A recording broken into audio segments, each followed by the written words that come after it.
అందరికీ నమస్కారం అండి. అక్షయ తృతీయ శుభాకాంక్షలు అండి అందరికీ. అక్షయ తృతీయ 19 ఏప్రిల్ 2026 ఆదివారం రోజు వస్తుందండి. ఆ రోజు పూజకి మరియు బంగారం కొనడానికి శుభ సమయం తిథులు ఇప్పుడు చూద్దాం. శుభ సమయం ఉదయం 10:49 నుండి మధ్యాహ్నం 12:20 వరకు అండి. అక్షయ తృతీయ తిథి ఏప్రిల్ 19 ఉదయం 10:49కి ప్రారంభమై ఏప్రిల్ 20 ఉదయం 7:27 వరకు లక్ష్మీదేవి మరియు కుబేరుడిని పూజించడం చాలా మంచిదండి. అష్టైశ్వర్యాలు కలుగుతాయని నమ్మకం అండి. అందుకే లక్ష్మీదేవిని కుబేరుని పూజిస్తారు. అక్షయ తృతీయ రోజు పూజ కూడా ఉదయం 10:49 నుండి 12:30 వరకు అయితే ఆ మధ్యకాలంలో చేసుకుంటే పూజకి అత్యంత మంచి ఫలితాలు అయితే వస్తాయండి.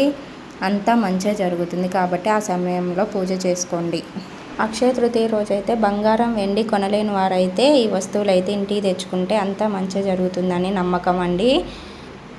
ఎప్పటి నుండో పసుపు గవ్వలు మరియు గోమతి చక్రాలు అండి. అవి లక్ష్మీదేవికి ఇష్టమైనవి కాబట్టి వాటిని కొనుక్కొని పూజ చేసుకొని పూజలో ఉంచుకోవడం శుభప్రదం అండి. అదేవిధంగా మట్టి కుండ, కొత్త మట్టి కుండను కొని అందులో నీటిని నింపి దానం చేయడం లేదా ఇంట్లో ఉంచుకోవడం వల్ల పుణ్యఫలం లభిస్తుందని నమ్మకం అండి. అదేవిధంగా రాగి మరియు ఇత్తడి పాత్రలండి. రాగి లేదా ఇత్తడి వస్తువులు కొనుక్కొని అవి ఇంటికి తెచ్చుకుంటే కూడా శుభకరంగా పరిగణిస్తారండి. ధాన్యాలు బియ్యం కానీ బార్లీ గింజలు కానీ ఆ రోజు ఇంటికి తీసుకురావడం వల్ల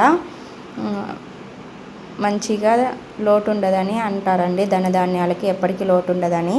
అదేవిధంగా శ్రీ యంత్రం అండి. సంపద వృద్ధి కోసం ఇంట్లో పూజ గదిలో ఈ యంత్రాన్ని పెట్టుకోవడం కూడా చాలా మంచిదండి.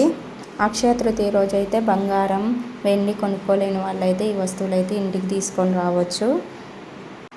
ఈ వస్తువులు అయితే తీసుకొచ్చుకోవచ్చు అండి ఇంటికి.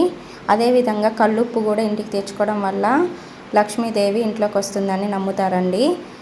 చీపురు కానీ ఏదైనా మనకి వీలైనటువంటి వస్తువులు మనం కొనుక్కోవచ్చు. బంగారం వెండి కొనుక్కునే వాళ్ళైతే ఆదివారం రోజు ఉదయం 10:49 నుండి 12:30 వరకు అయితే మంచిగా ఉందండి. ఆ సమయంలో అయితే బంగారం కానీ వెండి కానీ కొనుక్కుంటే అంతా మంచిగా జరుగుతుంది.